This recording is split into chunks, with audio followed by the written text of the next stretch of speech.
여러분 안녕하세요. 해인학당의 유순복입니다. 예, 반갑습니다. 오늘은 일전의 서산대사의 강문에 이어서 서산대사의 오도송이라고 일컬어지는 성관 읽어보시겠습니다. 시 감상하시기 전에 잠깐 한 말씀 올리겠습니다.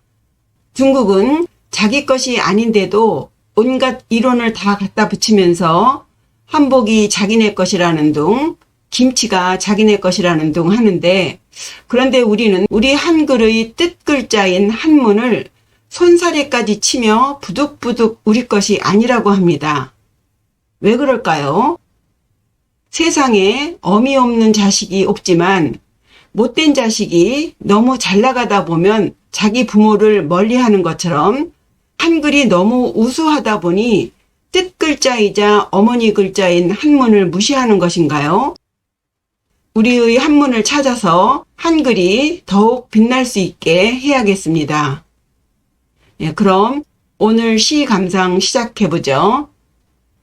앞서 강문에서 말씀드렸듯이 강문은 서산대사가 3년 공부를 마친 18세에 세상을 보는 시각을 달리하게 됨으로써 깨달음의 문에 들어가게 된 경지를 시로 읊은 것입니다.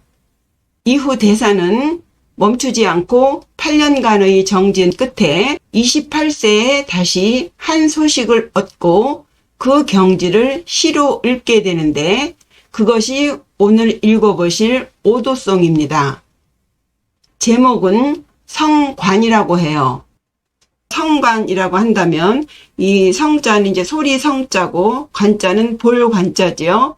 이 소리 성자를 보시면 위에 그 왼쪽에 있는 것이 악기의 일종인 경세의 모양을 딴 글자입니다. 그 옆에 요 몽둥이 숫자죠. 손에 채를 들고서 이 경세를 두드리는 모양이고 그 아래에 귀 이자를 넣음으로써 소리나 노래라는 뜻이죠. 일전에 반야심경에서 관세음보살 할 때 그 세상의 소리를 듣다라는 의미의 소리예요. 단순히 소리가 아니라 그 중생의 괴로움과 슬픔을 듣는 그런 의미의 성자고요. 관자도 단순히 본다라는 의미를 넘고 있습니다. 그 소리를 통해서 그 본연지성을 본다는 의미입니다. 글자대로 파자해보면 요 맨 위에 풀초자가 있고 그 아래는 황새관자입니다. 가운데 입구자가 2개 있는데 그것은 입구자가 아니라 눈목자를 옆으로 뉘은 거예요. 그래서 눈이 큰 새추, 새, 그래서 황새입니다. 황새가 풀숲 속에서 먹이를 노리면서 고요하게 앉아서 볼견, 보고 있는 모습이죠. 요 관자의 의미를 조금 더 보시면 주역괴에 풍지관계가 있습니다. 땅 위에 바람이 부는 형상이에요. 예, 바람이 들어가지 않는 곳이 없죠. 예, 바람은 모든 곳으로 다 들어갑니다. 그 땅 위에 바람이 샥 스쳐가면서 뭐 하나 놓치지 않고 보는 그런 모습을 관자로 보았습니다. 그러니까 이 성관이라고 한다면 세상 만물의 소리, 세상의 본성을 나타내는 그 소리를 관한다예요. 그리고 보는 듯 안 보는 듯 하면서도 아주 날카롭게 마치 황새가 먹이를 노리는 것 같은 그런 모습으로 보는 의미의 성관입니다. 그래서 이 태전선사와 홍연이라는 동영상에서도 얘기를 했듯이 관색 관공, 색을 보고 공을 보니 즉 색공이다. 색이 곧 공이고 공이 곧 색이다 해서 태전선사가 자신의 깨달음을 이렇게 표현했죠. 해서 굳이 한글로 풀자면 소리를 들어보았다라고 해야 하겠는데 소리를 관하였다라는 느낌과 다르지요. 이것이 소리 글자와 뜻 글자의 차이입니다. 한글이 매우 우수하지만 해석상의 차이가 있습니다. 이 뜻 글자와 소리 글자의 용도가 다른 것입니다. 그럼 서산대사가 세상의 소리를 어떻게 관하였는지 같이 시 읽어보시면서 느껴보시겠습니다. 이 오도송의 형식은 보시다시피 한 구에 5자로 8개의 구로 구성된 오원율시가 되겠고요. 첫째 연인 수연과 둘째 연인 하면의 끝자인 세다는 의미의 설자와 마친다는 의미의 필자, 리을을 운으로 했고요. 또 세 번째 연의 끝자인 요 뭐뭐뿐이라는 이자와 마지막 넷째 연인 미연의 끝자인 종이지의 이자를 운으로 해서 각 연의 끝자인 이 네 자의 운을 맞추지 않은 것을 볼 수 있겠는데요. 이것으로 봐서 강문에서도 첫째 연과 둘째 연이 시간의 간격을 두고 지은 것처럼 이것도 각각의 앞의 절구와 뒷 절구가 시간의 간격을 두고 지은 것이 아닌가 짐작해 봅니다. 해서 이 시는 형식상으로는 오원율시라고도 하겠지만 엄밀하게 따져보면 오원절구 2개의 시를 합한 것이라고 볼 수 있겠습니다. 그리고 혹자는 요 첫 번째 수연의 끝자인 누설의 설자, 샌다는 의미의 설자를 퍼진다는 의미의 예자로 읽어야 한다고 주장하는 분도 계신데요. 필자의 리을과 운을 맞춘 설자의 의미로 읽으셔야 되지 않을까 합니다. 예, 그럼 전체 해석 먼저 읽어보고 시작해 보겠습니다. 같이 한번 읽어보세요. 머리카락은 새도 마음은 늙지 않는다고 옛사람이 누설한 적이 있는데 지금 닭 울음소리 한번 듣고 장부로서의 일을 마칠 수 있었네. 호련히 나의 진면목을 깨닫고 보니 세상 만물 하나하나가 오직 나와 같을 뿐이라 천원 만어의 경전들은 본래 한 장의 빈 종이였도다. 예, 그럼 첫 번째 수연 문장 읽어보죠. 발백, 비신백, 고인, 증, 누설. 머리카락은 새도 마음은 늙지 않는다고 옛사람들이 누설한 적이 있는데 발, 머리카락 발자고요. 백, 흰백자죠. 그래서 발백하면 머리카락이 휘어졌다. 예, 머리카락이 새해졌다는 거예요. 예, 머리카락이 새해졌어도 비신백 해서요. 신백은 아니다. 예요. 그럼 신백은 이 마음심자의 흰백자죠. 비신백하면 마음이 하얘지지는 않는다죠. 요 의미는요. 머리카락은 검정색을 기준으로 해서 휘어졌다 하는 것은 늙고 쇠락함을 말하죠. 거기에 비해서 이 마음심, 심장은 붉은 것이 기준이죠. 말하자면 머리카락이 검은 것은 젊은 것이고 심장이 젊은 것은 붉은색이어야 되죠. 그래서 머리카락은 나이가 들면서 하얘지기는 하지만 심장은 하얘지지 않는다. 여전히 붉은색이다. 마음은 늙지 않는다. 머리카락이 세워져도 마음은 늙지 않는다. 오, 고인, 증, 누설. 옛사람들이 누설한 적이 있는데 고인, 옛사람이죠. 옛사람들이 증은 일찍이 뭐뭐 한 적이 있다 해서 경험을 나타낼 때 증자를 씁니다. 무엇을 한 적이 있느냐? 누설이에요. 셀루, 셀설자예요.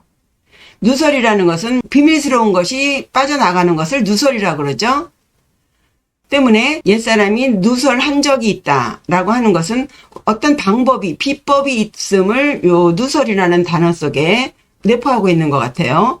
그러니까 보통 사람들은 머리카락이 세지면 당연하게 그 마음도 늙어지는데 나이가 들어도 머리카락이 세워져도 여전히 마음이 젊고 그 젊음을 유지할 수 있는 그런 비법이 있는데 그것을 옛사람이 누설한 적이 있다. 그렇다면 요 말에는 이 서산대사가 그 비법을 들었다입니다.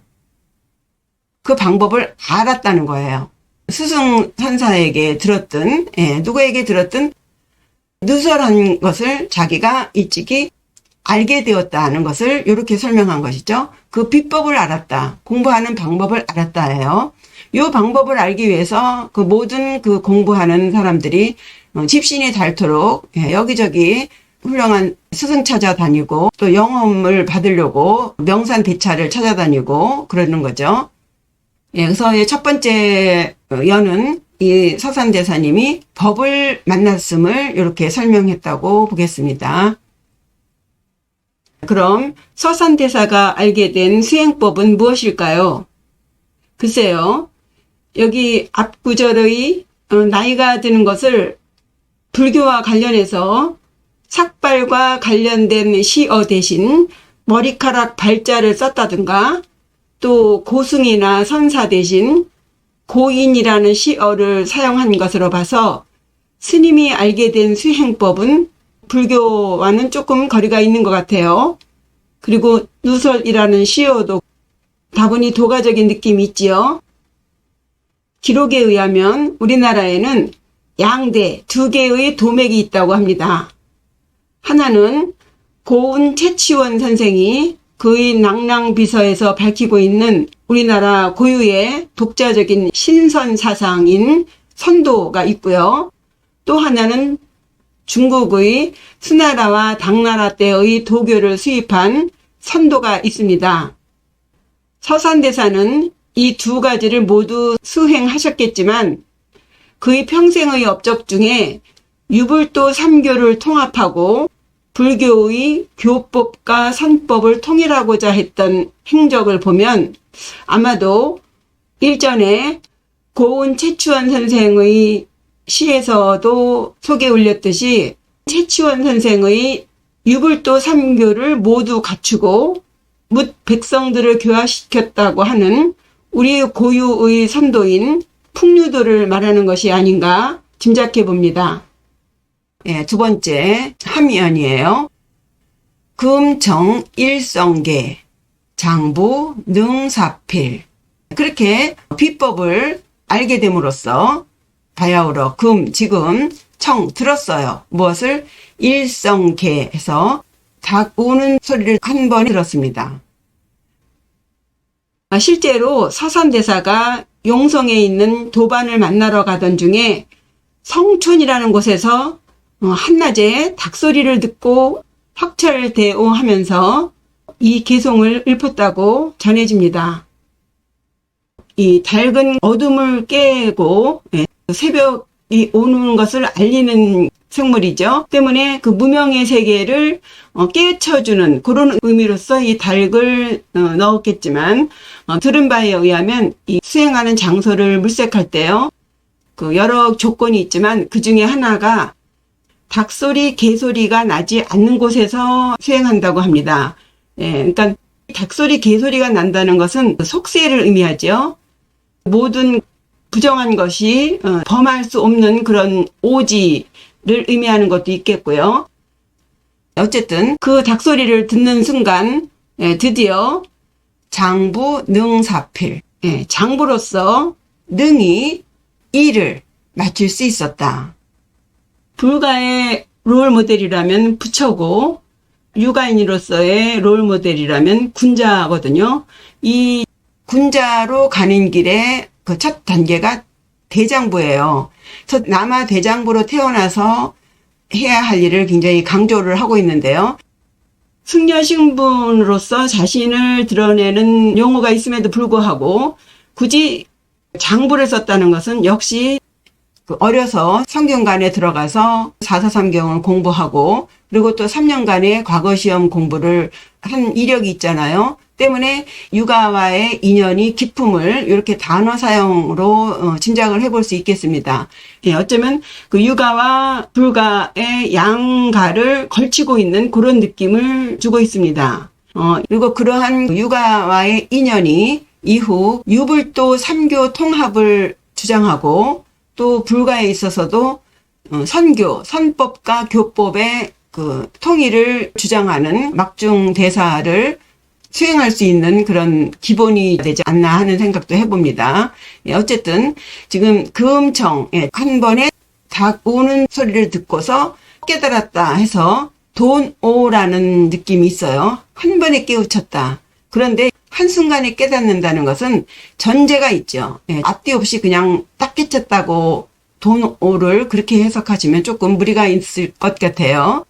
고인들이 일찍이 누설했던 적이 있는 그것을 듣고 끊임없는 정진을 계속하다가 그것이 어느 순간에 터진 것, 그야말로 까마귀 날자 배 떨어지듯이 닭소리가 아니래도 뭔 소리라고 하더라도 그 순간에 딱 깨친 것이죠. 장부로 태어나서 그저 부귀영화나 찾으면서 헛일을 하고 다니는 것이 아니라 정말 이 몸을 가지고 태어났을 때 최소한 장부로서의 할 일은 했다. 일을 마칠 수 있었다입니다. 그런데 여전히 사산대사는 장부로서 일을 마쳤지 승려로서 일을 마쳤다는 표현을 하지 않죠. 스스로 머리를 깎았지만 승려로서 깎은 게 아니라 대장부로서 그가 말하는 장부의 성격을 좀 짚어가야 되겠는데 이 사산대사는 30살 때에 정식으로 승과에 응시해서 승려로서의 벼슬을 갖게 됩니다.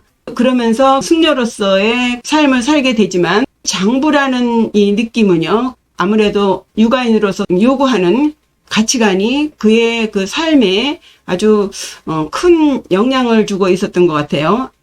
예를 들면 맹자 등문공에 대장부론이 4개의 문장이 있어요. 요 첫 번째 구인, 천하의 넓은 곳에서 살고 천하의 올바른 자리에 서며 천하의 대도를 행한다. 요것이 이 사산대사가 장부로서 가장 첫 번째로 해야 할 도리라고 생각했던 것 같아요. 그리고 이후 그가 이제 73세에 이르러서 임진왜란에 참여하게 되는데 그것이 이제 요 두 번째 연과 연결이 되죠. 자신이 추구하는 그 도가 백성의 호응을 얻으면 백성들과 함께 그 뜻을 쫓고 백성의 호응을 얻지 못하면 홀로 도를 행한다 해서요. 그 자신이 공부한 것을 보살행을 행하듯이 현실 참여하는 임진왜란에 참여하여 그 많은 승려들을 모집해서 자기가 알고 있는 도를 행하는 이런 것이 요 절구와 해당되고요. 그리고 또 이 세 번째 연은요. 부귀해도 음행에 빠지지 않고 빈천에도 뜻을 바꾸지 않으며 라는 요 구절은요.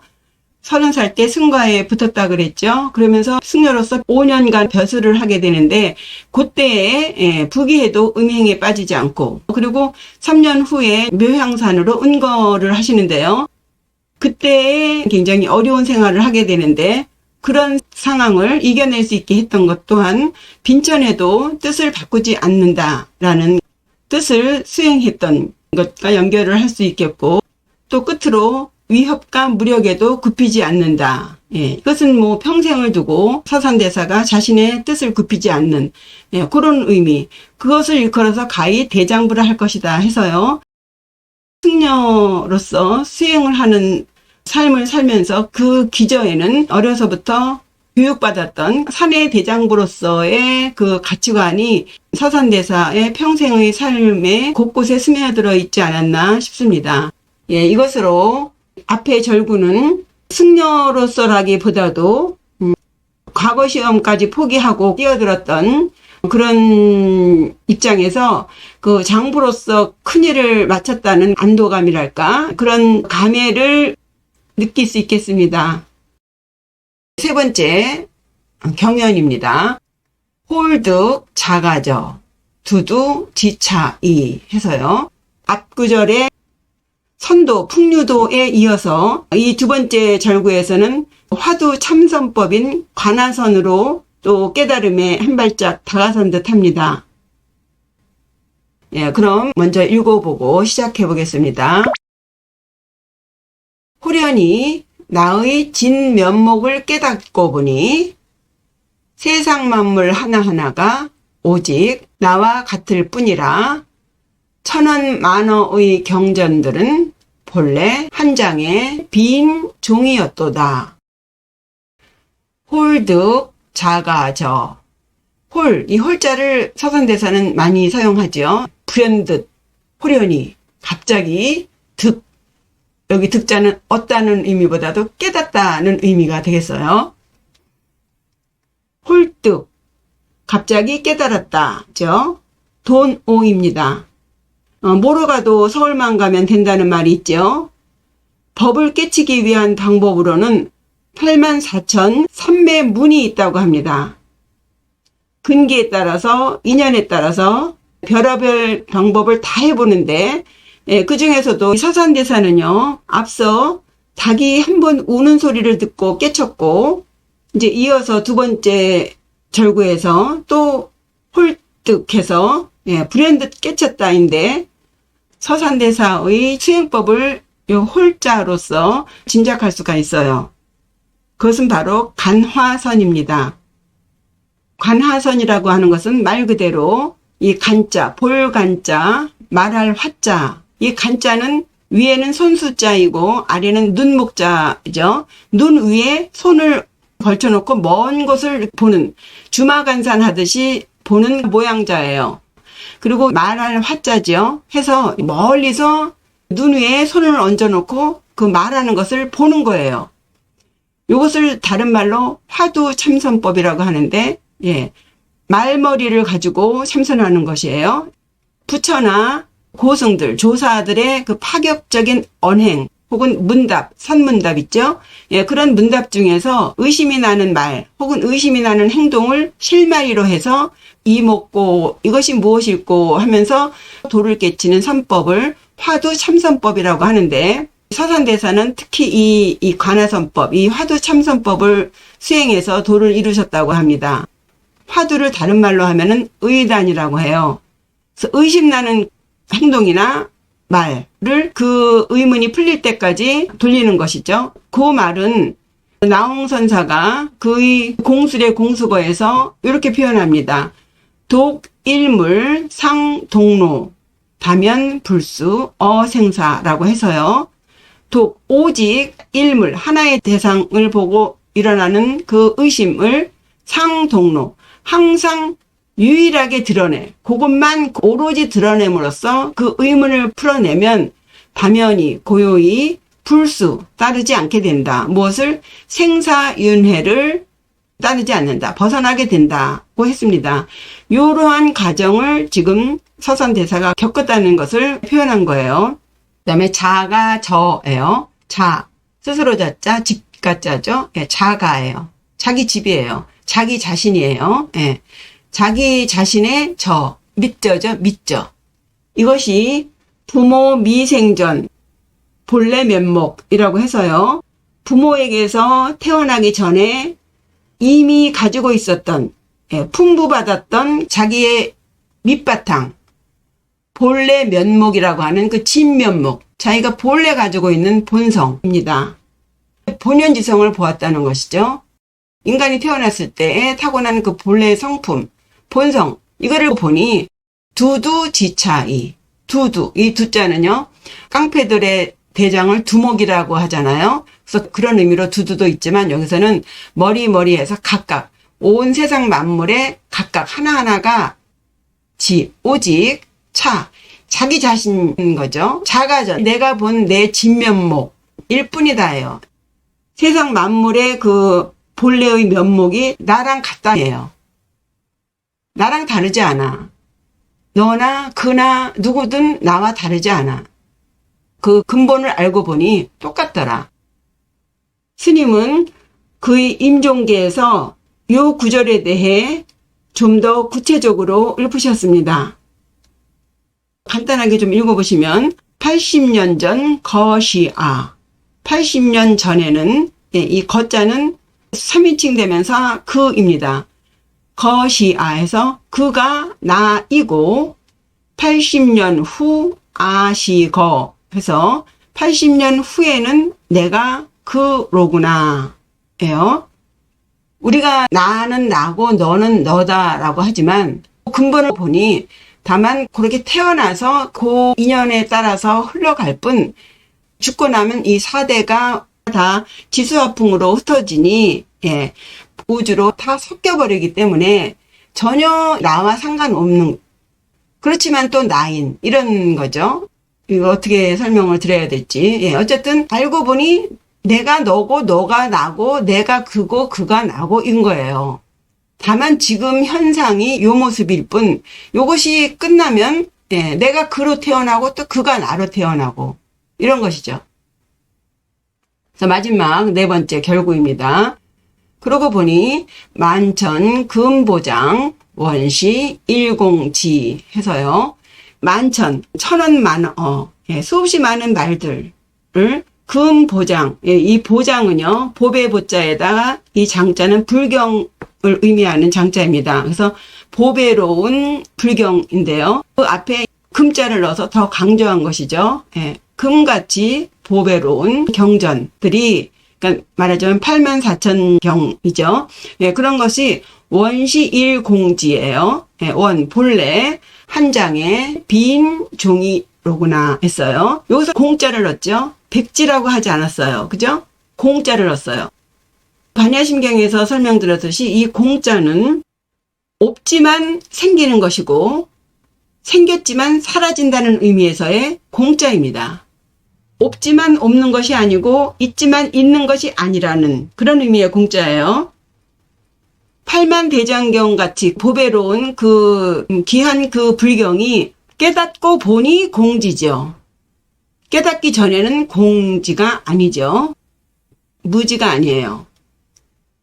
그래서 백지라든가 무지라든가 하면은 완전 쓸데없는 경전이 되겠지만 깨닫지 않은 사람에게는 여전히 귀중한 경전이 되겠고 깨달은 사람에게는 빈 종이라는 거예요. 그런 의미에서 이 공지라고 한 것입니다. 그래서 선지식들이 다 공이다라고 하는 말을 오해를 할 수가 있는데 우리가 모를 때에는 그게 뭐지 막 달려들어서 배우고 뭐 하지만 알고 나면 어떻습니까? 별거 아니네 그러잖아요. 아무것도 아니구만. 그러나 모르면서 그거 아무것도 아니야 라고 말하는 것과 알고 나서 그게 아무것도 아니었구나. 다른 것이죠. 팔만대장경을 공부하고 뭐 이 사람 저 사람 쫓아다니면서 집신이 닳도록 스승 찾아 다니고 그러한 일을 통해서 그것이 있고 익어서 어느 순간에 탁 터져서 돈오를 하는 것이지 갑자기 맨바닥에 헤딩해서 돈오 하는 것은 없습니다. 전생 수없이 공부하는 것이 어느 시절을 만나서 개가 울었든 뭐가 울었든 닭 울음소리를 딱 듣는 순간 그 순간에 터진 것이지 그것이 앞뒤 없이 그렇게 터진 것은 아니죠. 때문에 이것을 오해를 해서요. 공부들을 안 합니다. 어찌 보기 없이 그런 일이 있을 수 있겠으며 어떻게 공부 없이 그런 일이 이루어질 수 있겠습니까? 이런 것은 말로 표현할 수 없는 것이에요. 그러나 말로 표현하지 않으면 어떻게 표현하겠습니까? 말로 표현해야 모르는 사람들이 알죠. 이런 식의 오도성을 잘못 해석해서 공부 소용없다고 공부를 안 해서 이 승가의 승려들이 책을 덮은 것이 정말 참 안타까운 일이죠. 저는 그렇게 생각합니다. 공부를 하다 보면 거거거지예요. 가다 보면 어느 순간에 알게 되는 거죠. 가만히 누워서 절대로 감이 안 떨어집니다. 썩어서 문드러지면 떨어지죠. 그 감은 먹을 수 없지 않습니까? 깨닫지 않은 사람에게는 금보장입니다. 오직 깨달은 자에게 공지일 뿐이에요. 서선대사는 유불선 3교가 소트의 세 발처럼 조화를 이루어야 한다는 점을 강조하셨는데요. 특히 이 구절은 그가 불교의 교법보다 선법을 더 강조했다는 것을 증명하고 있죠. 스님은 특히 제자인 유정 사명대사에게 선종의 종통을 부탁했는데도 불구하고 사명대사는 교정을 더 중요하게 여겼다고 평가합니다.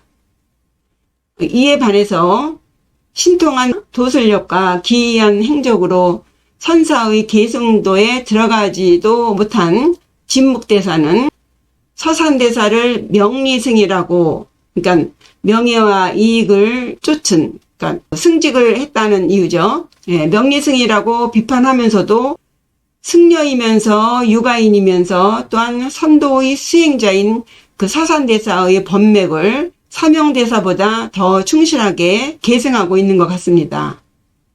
어쨌든 그래서 사산대사님이 이렇게 깨달으셔서 그럼 어떻게 했습니까? 아무것도 아니구나 해서 다 공이다라고 해서 그저 막행막식하고 되는 대로 사셨습니까? 아니지요. 아니에요. 그래서 이 해석을 정말 잘 하셔야 돼요. 아주 하잘것없는 아무 의미가 없을 것 같은 문장도 10살 때 읽을 때와 이제 뭐 60이 넘어서 읽을 때 그리고 죽음을 앞두고 읽을 때 다 달리 아는 게 있지 않습니까? 그런 식으로 읽으면 읽을수록 그 속에 뜻이 있는 것을 놓치지 마시고 잘 읽으셨으면 좋겠습니다. 그러면 끝으로 이러한 것을 바탕으로 해서 같이 한번 읽어보시겠습니다. 발백, 비심백. 머리카락은 새도 마음은 늙지 않는다고 고인 증 누설. 옛사람들이 누설한 적이 있는데 금청 일성계. 지금 닭 울음소리 한번 듣고 장부 능사필. 장부로서의 일을 마칠 수 있었네. 홀득 작아져.